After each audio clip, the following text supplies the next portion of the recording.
Fala galera, tudo bem? Eu sou o Wendell Correia e tô aqui acompanhado hoje com a Bia Sato. Olá, tudo bom? Estamos aqui hoje, né, pra falar do Mumford Sons, que lançou oficialmente no dia 16 de novembro de 2018 o álbum Delta, o quarto álbum dos caras, né, o anterior, né, chamado Wider Mind, foi lançado em 2015. E em setembro eles lançaram a faixa Guiding Light, que é o primeiro single desse disco. E nós vamos mostrar aqui trechos exclusivos de uma entrevista, né, que a 89 recebeu com Marcus Mumford. Que o que ele faz? Ele canta, toca violão, guitarra, bateria, baixo, tudo. Qualquer coisa que você der na mão do cara, ele toca tudo, lá. Todos, né? E também com o Winston Marshall, que ele é mais o baixista da banda, mas também toca bateria, ajuda nos vocais. É a banda inteira assim. Difícil, né? O que der pra tocar. E começando a entrevista, né, eles falaram sobre a inspiração pra música Guiding Light, que é o single que eles lançaram. I think we'd spent a lot of time on the road for years, really, and then we had a period of time at home when we were just more around for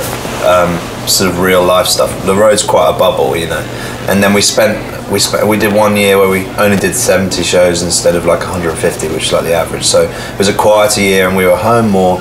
That meant that we were just around our friends and our family a bit more, and we experienced a bit more of life. And that's what that song is about, really. It's about companionship with someone when they're having a bit of a rough time.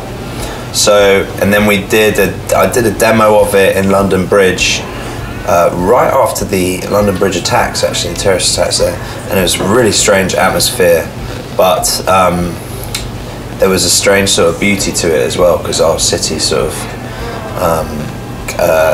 all came out and supported each other. It was there was some beauty in the aftermath. Anyway, and then I took it to the lads, and they believed in it faster than I did. Took some time to get that one, and the day that it finally came together, I think, was the day when we got the banjo to sit with the drums. And I remember that day quite vividly, because Paul Epworth helped us finally get there where the rhythms worked together. Because for a long time they didn't quite, but we felt the banjo part was important in that song. So yeah, worked out eventually. O Marcus disse que eles passaram muitos anos em turnê e chegou um momento que eles quiseram viver as coisas simples da vida, né? Teve um ano que eles fizeram só 70 shows ao invés de 150, assim, então diminuiu bastante e eles conseguiram passar mais tempo com a família, com os amigos e vivenciar outras coisas. Então, o Guiding Light fala sobre isso, que é a companhia de pessoas próximas quando você tá passando por momentos difíceis. É, só 70 shows no ano, né? Pra eles tá pouco já, pouco, pra você ver. Né? De 150 pra 70, nossa, meu Deus. E o Winston, ele compôs a melodia do que viria a ser a Guiding Light, né, em Londres, e depois de um ataque terrorista que aconteceu lá na cidade, então o ambiente estava esquisito ali, né, mas ele sentiu que esse ato, né, terrorista acabou unindo as pessoas. E ele mostrou a música pra banda, que tentou acrescentar o banjo e bateria da música. E o produtor Paulo Epworth foi que ajudou os caras ali a combinar todos os instrumentos, incluindo o banjo, que foi até desafiador pros caras ali. Bem legal. E sobre o processo de composição e gravação, né, desse álbum Delta. We recorded the album in Paul Epworth's church studios in North London. We'd never worked with Paul before, and it was an absolutely wonderful experience. He sort of ended up being bringing the four of us together. You know, we've worked together now for 10 years, and he sort of brought the best out of each of us in a really cool way, which is really exciting for us. We've been writing for over 3 years, working these songs up, and yeah. He's an optimist, Paul Epworth.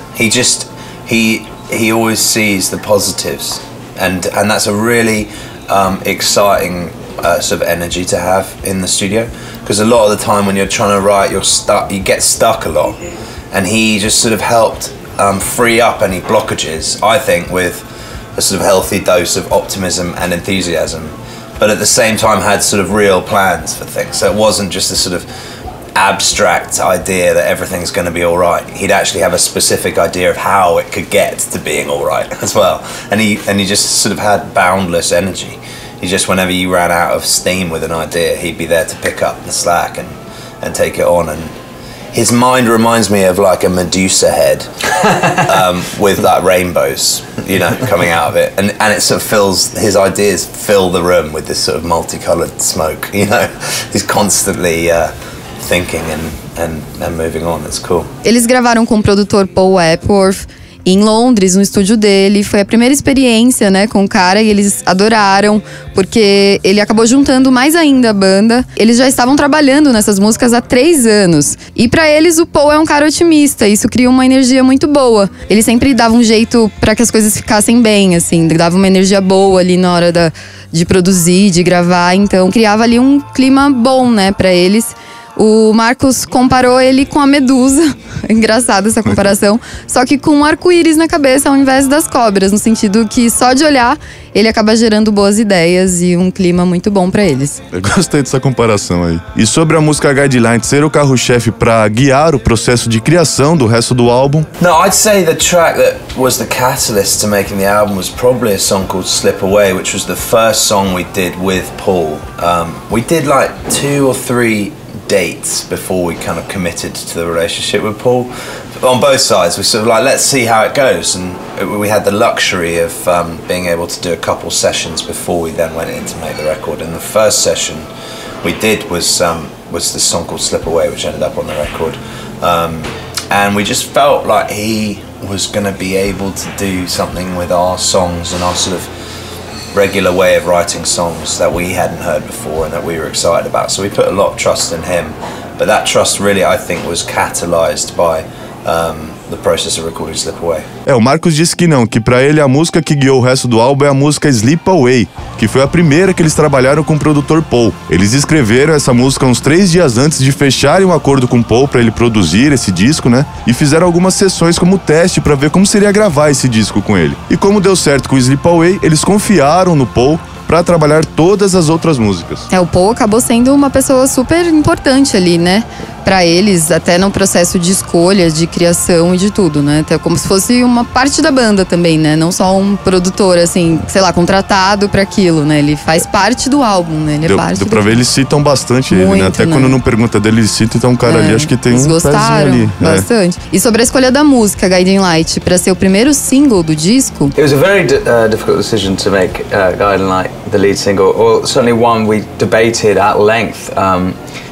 We love every song on the album, and there were a couple that emerged as the front runners for that. Honestly, radio people at the label are way better at making those decisions than us as a band. Like, it's not, they're the pros. But at the same time, we want a song that we thought represented the album, and so, because it's the first thing people are going to hear, and it's like the gateway drug, you know. Yeah. So it's sort of like the thing to. So I think it's probably the most familiar sounding to people who know our music. It's not the most experimental song on the record. Win was the one who really advocated for it to be first single. Yeah, you really believed in it straight away. Yes, I remember first hearing that chorus at Rack and being like, holy moly. Holy moly. Holy moly. Wow, that's a holy moly moment. You heard it first. Pra eles foi uma decisão difícil, né, de escolher a Guiding Light como a primeira música pra lançar, porque gerou muito debate entre eles, porque eles gostavam de todas as faixas, então deve ser bem complicado isso, né? Mas pro Winston é mais fácil o pessoal que trabalha em rádios, né, e gravadoras escolherem isso do que a banda, porque eles acabam sendo um pouco suspeitos ali, né, na escolha. Então eles apenas se preocuparam pra que a primeira música divulgada mostrasse como seria o estilo do álbum num todo. E a gente, como trabalha em rádio, eu escutei o álbum inteiro e escolheria a Guiding Light, então o pessoal mandou bem aí. Foi uma boa escolha. E por que eles colocaram o nome Delta pro álbum? Well, Delta, there's a few things to it. On the one hand, it's the 4th letter in the Greek alphabet, and it's our 4th album. And it's also a place where the culture of the land meets the wild of the sea, and so it's a very how do you say, fertile place. And that theme, I think, runs lyrically through the record.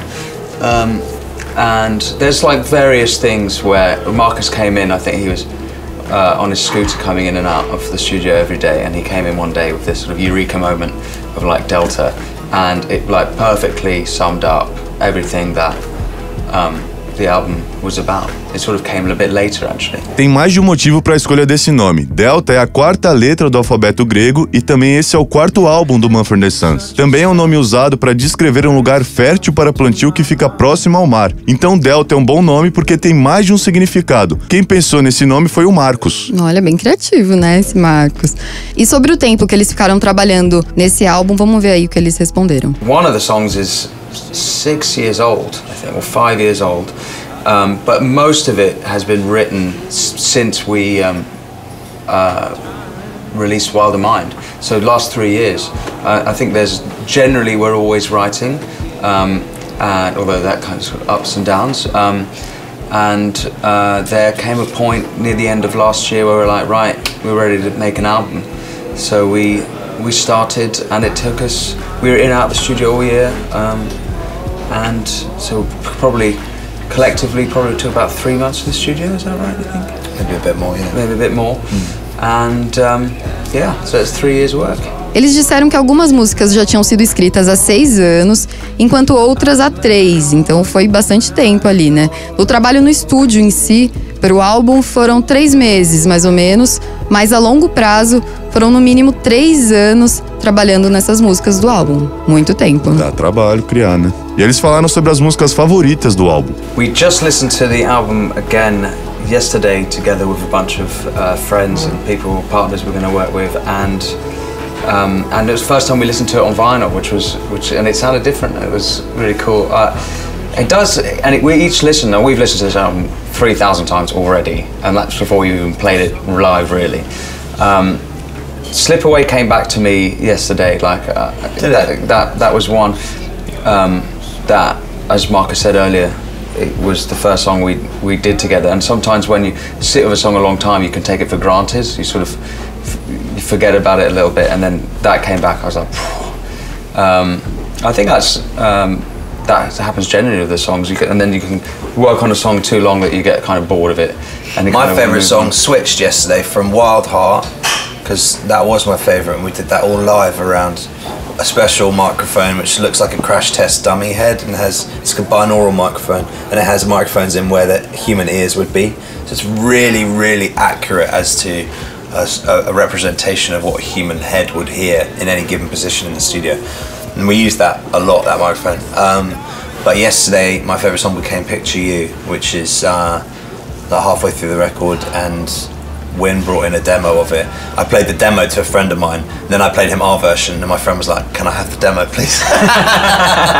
That song right from the beginning has been a personal favourite of mine, and it does something different to what we've done before. It's got some R&B and a bit of pop in there, and we really enjoyed making that song. It was fun to record and sing. Is there a specific lyric? I'm sorry, did you want to add any more? I'd add for both those songs, Picture You, which kind of goes into Darkness Visible, and Slip Away.